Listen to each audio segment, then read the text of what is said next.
esposa, irmã Selena. Também quero agradecer a Deus pela vida de todos os nossos amigos, companheiros, obreiros de ministério, a todos os dirigentes de congregação, a toda a igreja. Também quero saudar com a paz do Senhor, amém? Gênesis capítulo 3, versículo 9, diz assim: E chamou o Senhor Deus a Adão, e disse-lhe: onde está? Amém? Poder assentar. Louvamos a Deus, irmãos, por tudo quanto o Senhor tem feito em nossas vidas. Bem verdade que quando o pastor fala para nós que vamos transmitir a palavra de Deus, as pernas tremem, porque nós temos certeza que estamos rodeados de grandes homens de Deus, mulheres de Deus, que poderiam estar ministrando a palavra do Senhor com bastante autoridade, veemência, mas nesta manhã o Espírito Santo de Deus falou comigo a respeito desse tema que nós iremos falar. E aí, orando ao Senhor aqui no púlpito, a mocidade de Santa Rita vai e canta aquilo que está no meu coração. Falei: Senhor, se for da tua vontade, estaremos então ministrando a palavra de Deus. Todos nós sabemos, irmãos, que quando Deus criou todas as coisas, como diz aqui no início do livro do Gênesis, no princípio criou Deus os céus e a terra era sem forma e vazia, e havia trevas sobre a face do abismo, e o Espírito de Deus se movia sobre a face das águas. Então Deus criou todas as coisas, e no início da criação, Deus sempre foi falando: haja luz, e houve luz, haja firmamento, haja expansão, haja céus, haja terra. O haja de Deus começou a existir, e Deus foi falando: haja isso, haja aquilo, haja luminares, haja. Porém, irmãos, depois de tudo criado por Deus, a Bíblia diz que agora Deus foi criar o homem. E quando Deus criou o homem, Ele não disse: haja o homem. A Bíblia diz que Ele formou o homem do pó da terra. O homem, Deus fez com as suas próprias mãos. Ele não apenas falou, Ele foi lá e fez o ser humano com as suas próprias mãos. Irmãos, quem de nós aqui já não vimos, talvez filmes, ou até mesmo livrinho da escola bíblica dominical, mas dá para imaginar, irmãos, o carinho que Deus tem pela humanidade. A humanidade Ele criou com as suas próprias mãos. Ele teve cuidado de formar a cabeça, de formar o olho, de formar a boca, de formar o nariz, os braços, todos os membros. Ele não disse: haja mão, haja olho, haja boca, não. O próprio Deus criou a gente, irmão, de uma forma singular, de uma forma amorosa. É por isso que nós amamos Jesus, porque Ele tem um carinho especial por todos nós.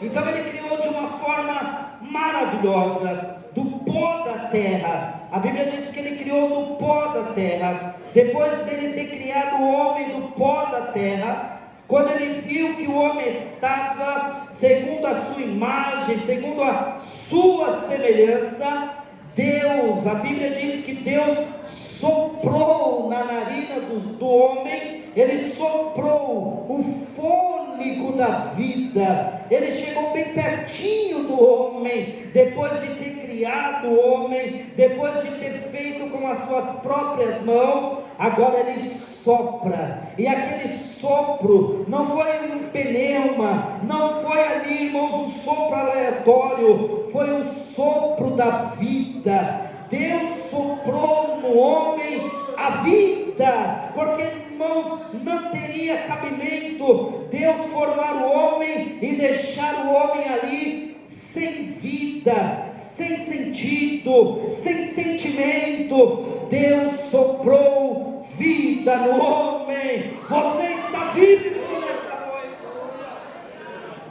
Se você está aqui nesta noite, é porque você tem o fôlego da vida. Aleluia! Eu e você temos o fôlego da vida. E quem deu esse fôlego da vida foi o próprio Deus. Ele soprou no homem, ele soprou a vida no homem. E a Bíblia diz, irmãos, que depois que o homem agora era feito alma vivente, o homem, Deus deu uma ordem para o homem: domine sobre a terra, domine sobre os mares, domine sobre as aves. Deus determinou para o homem: domine. Você tem o domínio da terra, você tem o domínio, porque você tem o fôlego da vida. Aleluia! E o homem ali começou a dominar, e Deus falou para o homem: coloque nome nos animais, coloque nome nas plantas. E o homem começou a colocar o nome nos animais, o nome nas plantas. Irmãos, porém, a Bíblia diz que o homem estava só. E com certeza eu tenho plena convicção, talvez alguns irmãos que estão aqui possam até me ajudar, mas o homem, irmãos, ele não ficava ali pelos cantos chorando, como a gente já viu alguns pregadores falando: eu quero uma companheira, eu quero uma mulher, eu queria alguém na minha vida. Não, irmãos, porque quando você está no centro da vontade de Deus, já é suficiente. Deus preenche o vazio da sua alma.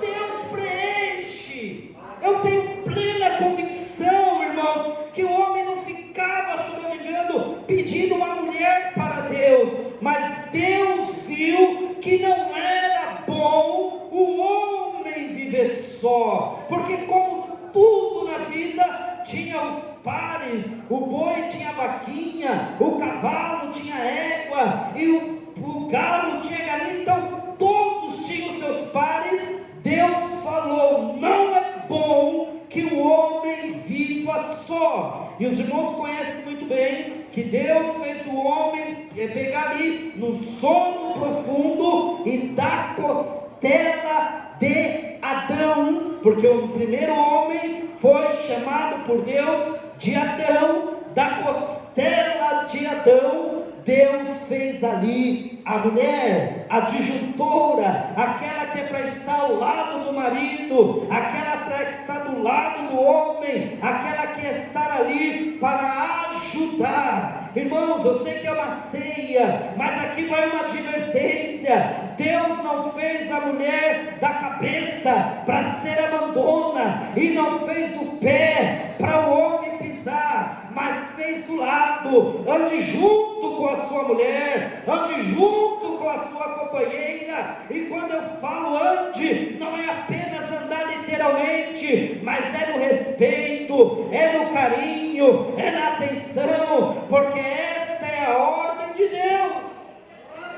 Aleluia!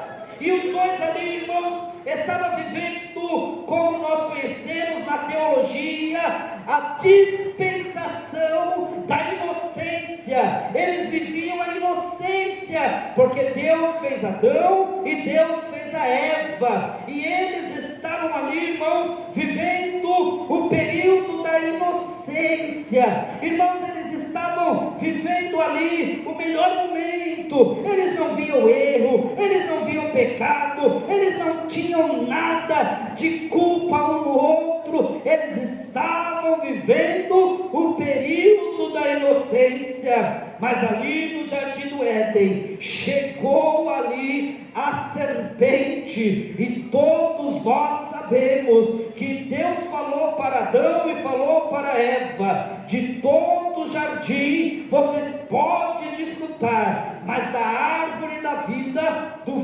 fruto da árvore da vida, vocês não devem desfrutar.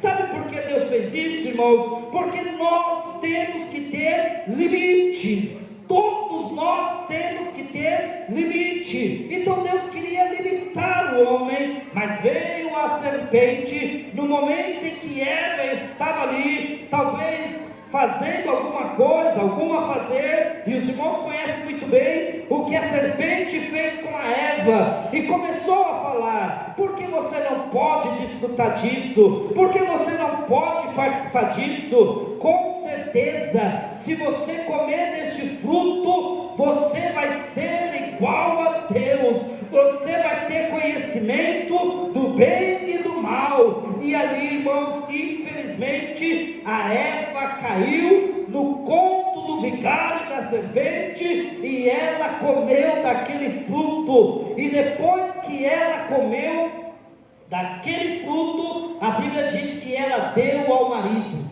E naquele momento que Eva comeu do fruto e deu ao marido, os olhos deles foram abertos.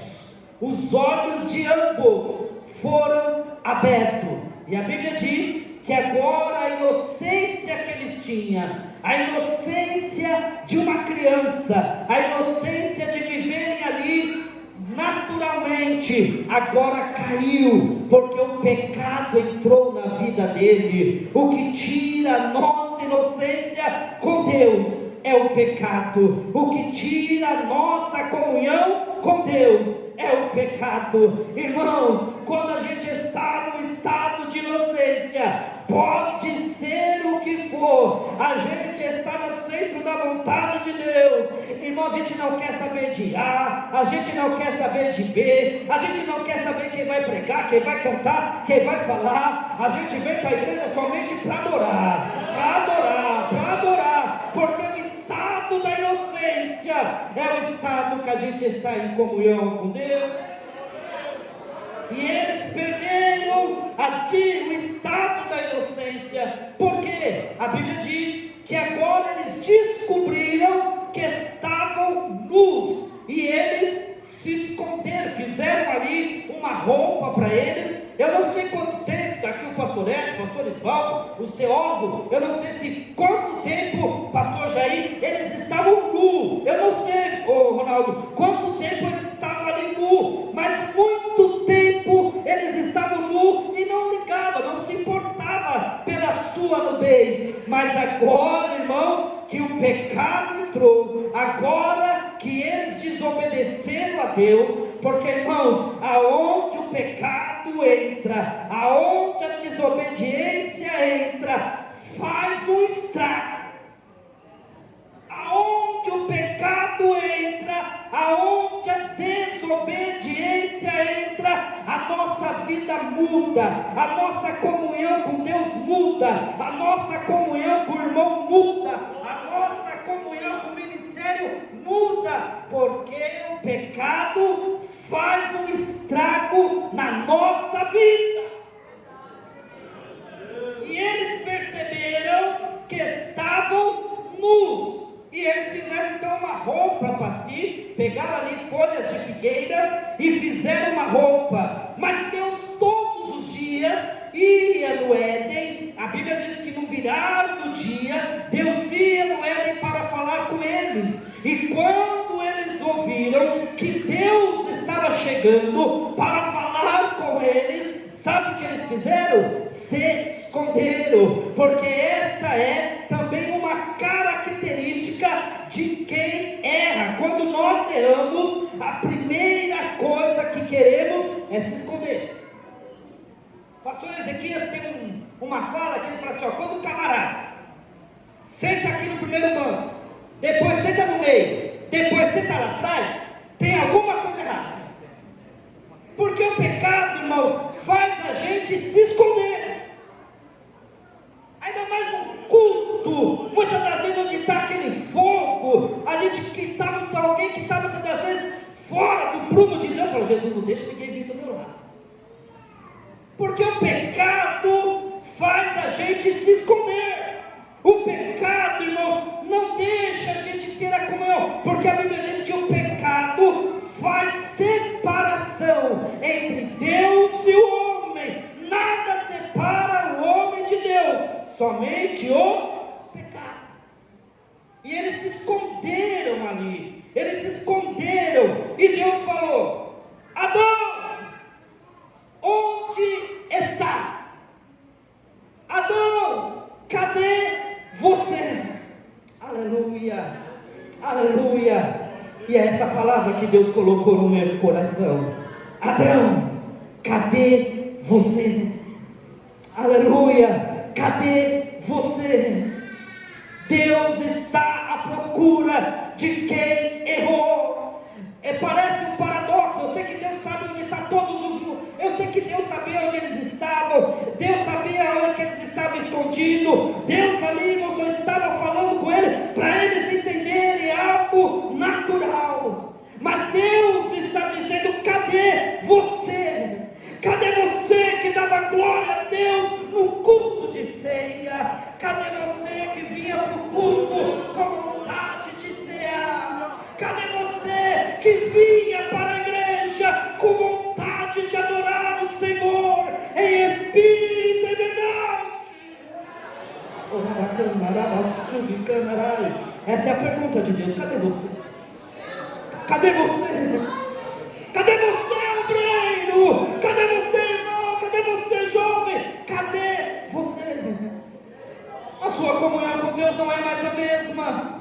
O seu contato com Deus não é mais o mesmo. A sua relação com Deus não é mais da mesma forma. Há algo dentro de você que está te afastando de Deus.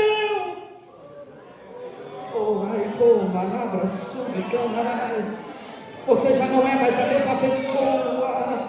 Você já não sente mais a mesma glória que sentia. Você parece que está como um vale de aço seco. E Deus está dizendo: cadê você? Aleluia. Orai com manabra súbica. Deus sabe que você errou. Deus sabe que nós erramos. Deus sabe que algo aconteceu, que você foi se afastando de Deus, que você foi se afastando de Deus. Você não diz nada para ninguém, ninguém sabe de nada, mas Deus me diz: cadê você?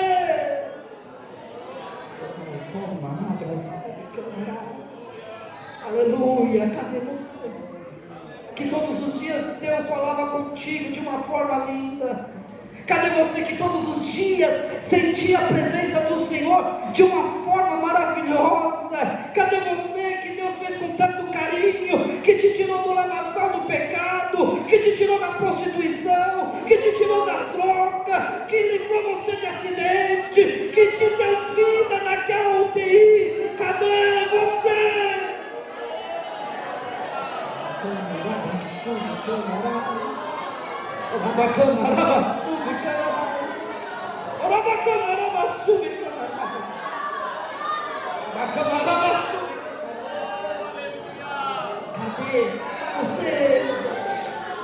Aleluia.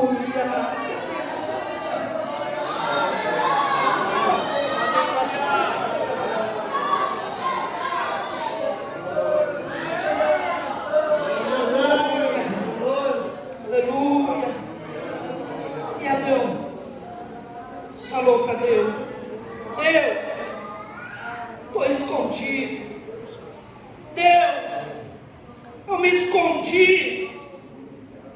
Por quê, Adão? Pecado, irmão.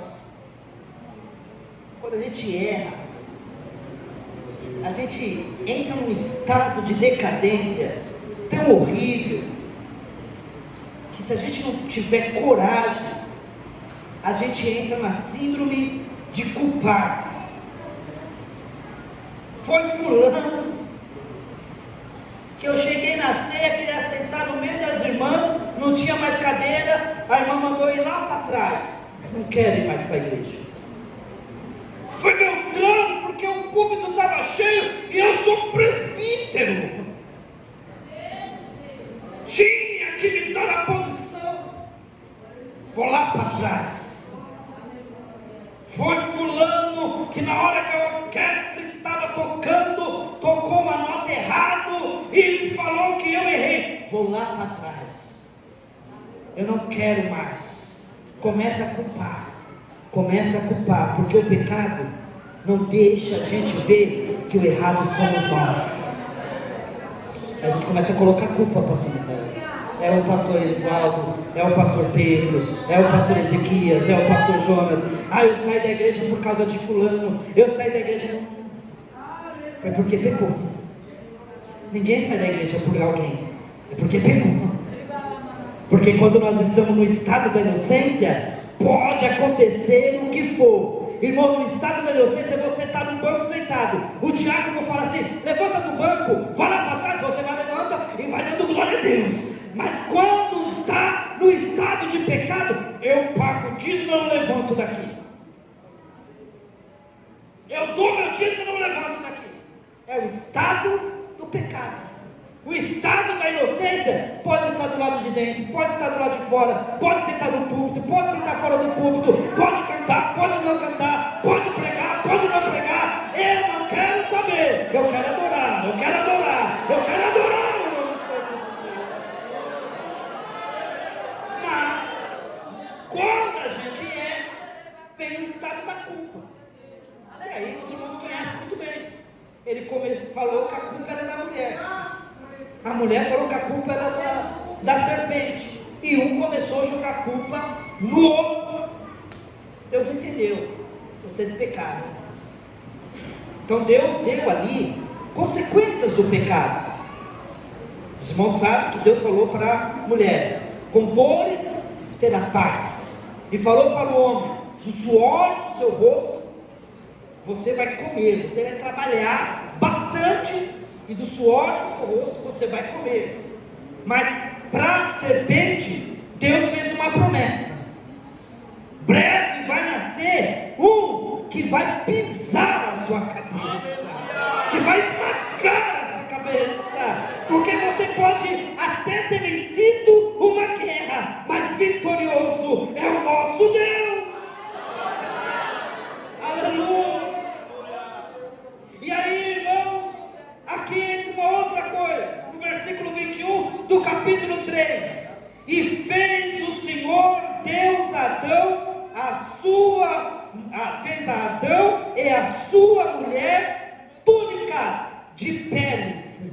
Sabe o que Deus fez para eles? Uma roupa. Mas fez uma roupa com o quê? Com túnica de peles. Então Deus fez um sacrifício de animal, o primeiro sangue derramado, o primeiro sacrifício derramado. Deus falou: eu vou cobrir o homem. Cobriu o homem. Aleluia. Mas aquela cobertura, irmãos, aquela cobertura não era ainda a isenção, não era ainda a nossa vitória. Eu fico admirado quando a gente vê algumas igrejas, pastor Ezequias, fala assim: eu estou debaixo de uma cobertura, estou debaixo de uma cobertura. Irmãos, é bom estar debaixo de uma cobertura, é bom estar debaixo de Deus, da cobertura de Deus, da promessa de Deus. Mas o homem estava ali, irmãos, coberto, estava apenas encoberto o seu pecado, encoberto. Mas Deus fez uma promessa. E qual foi a promessa? Que ele ia pisar na cabeça da serpente. E anos se passaram, milhares de anos se passaram. E aí um dia, Jesus já tinha nascido. João, agora, irmãos, estava ali para batizar. E quando João viu Jesus, João capítulo 1, versículo 29, ele diz assim: eis o Cordeiro de Deus.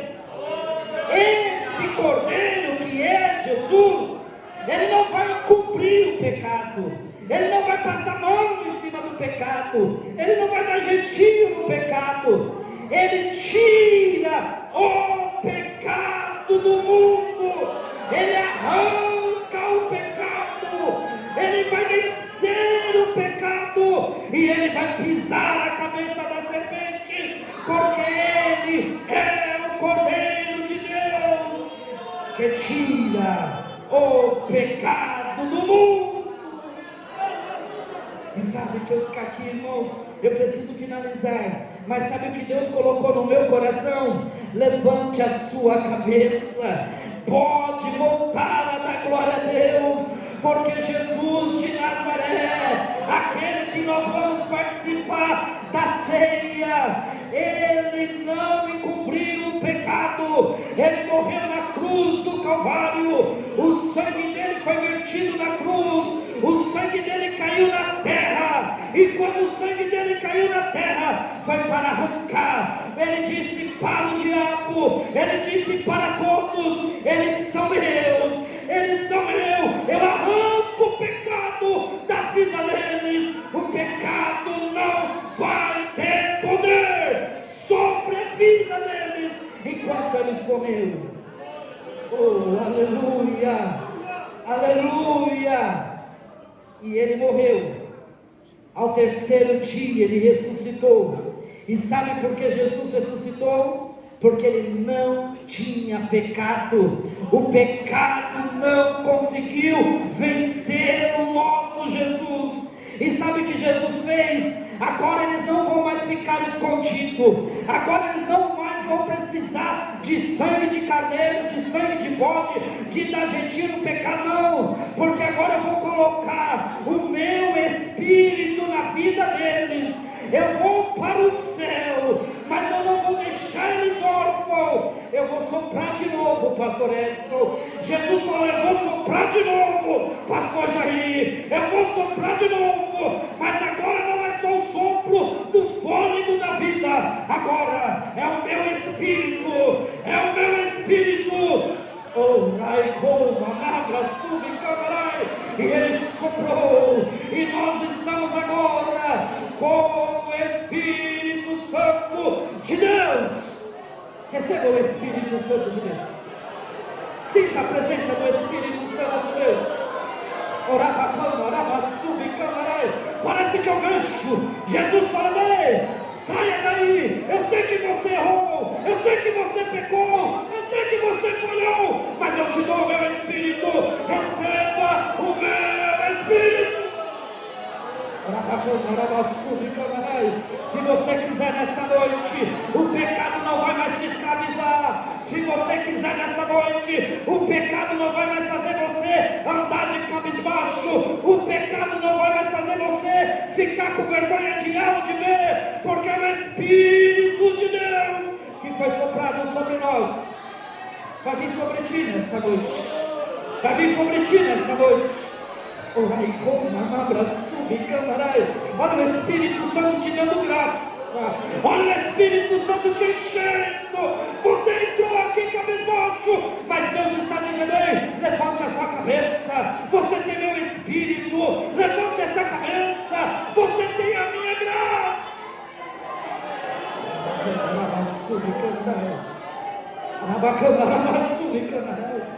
O mesmo sopro.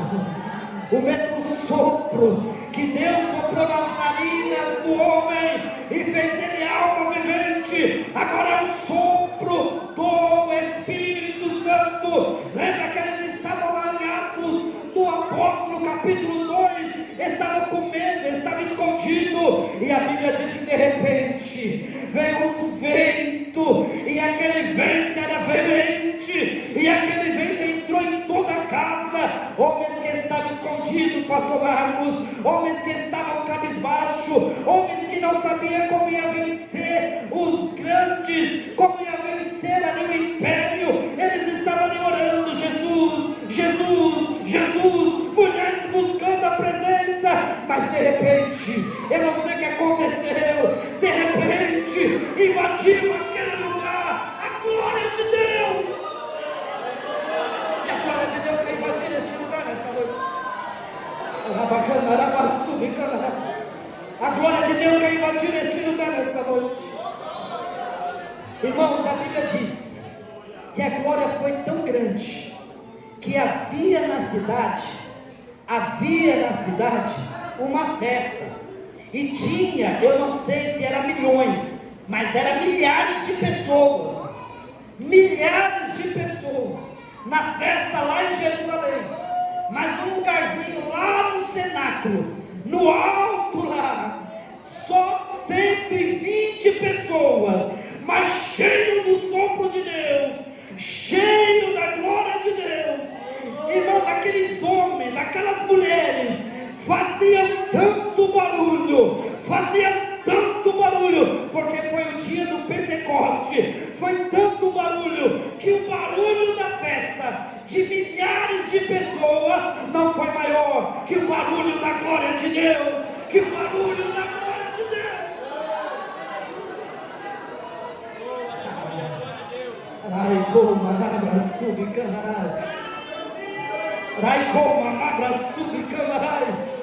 Nada pode calar a igreja, nada pode calar o barulho da igreja, nada pode calar o glória da igreja, nada pode parar a glória que nós sentimos de Deus. Somos a Assembleia de Deus, somos cheios do Espírito Santo.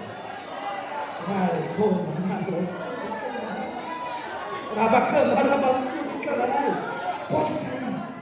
Jesus está dizendo: eu te perdoo, eu arranquei o pecado do mundo, eu te perdoo, minha filha, eu te perdoo, meu filho, eu tiro o pecado da sua vida. Pare de andar cabisbaixo, pare de andar depressivo, pare de andar achando que você vai morrer sufocado. Deus está dizendo: eu arranco. Aleluia. Irmãos, eu não sei você, mas eu sinto que Deus está arrancando do coração, da alma de alguém que entrou aqui aflito. Parece que você ia morrer, você estava sufocado, e Deus está dizendo: ei, eu te arranco agora, eu arranco esse sufoco que está na sua alma e te dou vida. Receba a vida do Espírito Santo, receba a vida do Espírito Santo, receba a vida do Espírito Santo.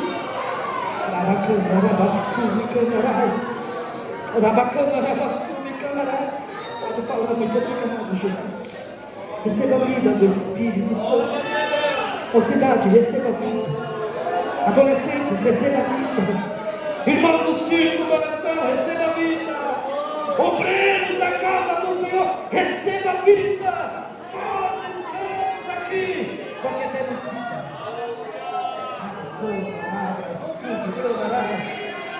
Ele tira o pecado do mundo. Ele tirou o pecado do mundo. Ele arranca o pecado do mundo. Aleluia. Não precisa ficar escondido. Não precisa ficar com vergonha dele. Não precisa achar que ele não gosta mais de você. Não. Isso é coisa do inimigo. O mesmo amor que ele tinha por você quando você pecou não muda. Quem muda somos nós. Homens mudam, mas Deus não muda. Ele não me ama mais, ele não te ama mais porque nós pecamos. Ele não te excluiu porque nós pecamos. Sabe por quê? Porque ele é o Cordeiro de Deus. Ele tira o pecado do mundo. Ele é o Cordeiro de Deus. Ele tira o pecado do mundo. Eu não sei você, mas eu amo esse Cordeiro de Deus. Eu amo Jesus Cristo. Eu amo a Jesus, porque só Jesus, aleluia, me ama verdadeiramente. Só Jesus me ama como eu sou. Só Jesus me ama sabendo das minhas falhas. Irmãos, que amor é esse? Que amor é esse de Jesus? Não precisa me responder, responda para você mesmo. Se você fosse de Jesus, ou vou mudar a pergunta, mas com todos os erros que nós temos, daria para nos amar? Com todas as falhas, todos os deslizes, é uma ceia. Irmãos, quem já me pegou um copo da ceia tremendo? E o inimigo falando: pecou. Quem já não ficou na hora do texto da leitura? Examine-se, pois, o seu homem a si mesmo, e coma desse pão, beba desse cálice. Quem come e bebe dignamente. Sabe o que Jesus está dizendo? Não é por você. Eu fiz tudo por você. Eu fiz tudo por você. Não pare de ficar escondido. Fale para Jesus: Jesus, eu errei. Mas a partir de hoje eu não quero mais errar, eu não quero mais falhar, eu não quero mais ficar escondido na hora da ceia, eu não quero mais viver escondido, eu quero viver a plenitude do Espírito Santo. Irmãos, eu não tenho dúvida, se eu e você fizer isso nesta noite, nós vamos cear. Aleluia. Nós não vamos ceiar como se estivesse comendo um pão de padaria qualquer. Nós não vamos beber um cálice como se estivesse bebendo um suco de uva qualquer. Nós vamos beber dando glória e falando: muito obrigado, Jesus, muito obrigado, Jesus, porque o Senhor tirou o pecado de nós. Jesus te perdoou nesta noite. Jesus te perdoa sempre. Parece uma palavra até de autoajuda, mas não é. Foi esta palavra que Deus mandou dizer: eu perdoo o seu pecado, eu perdoo as suas falhas, eu perdoo. E agora eu não vou te vestir com peles de animais, eu vou te vestir com o sangue do meu Filho, o unigênito de Deus. Irmãos, receba a graça do Espírito Santo. Receba o perdão do Espírito Santo. Receba o perdão de Jesus. Irmãos, a coisa mais gostosa é quando a gente recebe o perdão. A coisa mais gostosa é quando a gente sente aquele peso que estava dentro de nós saindo e falando: ufa, estou aliviado, fui perdoado, não tenho mais dívida. Sabe aquela sensação que você tem de pagar o último boleto do carro, de pagar a última parcela da casa, de ir lá no SPC e tirar o nome da restrição? A gente chega até com um sorriso de uma orelha a outra, não é assim? Esse é o desejo que Deus quer que você sinta. Você foi perdoado.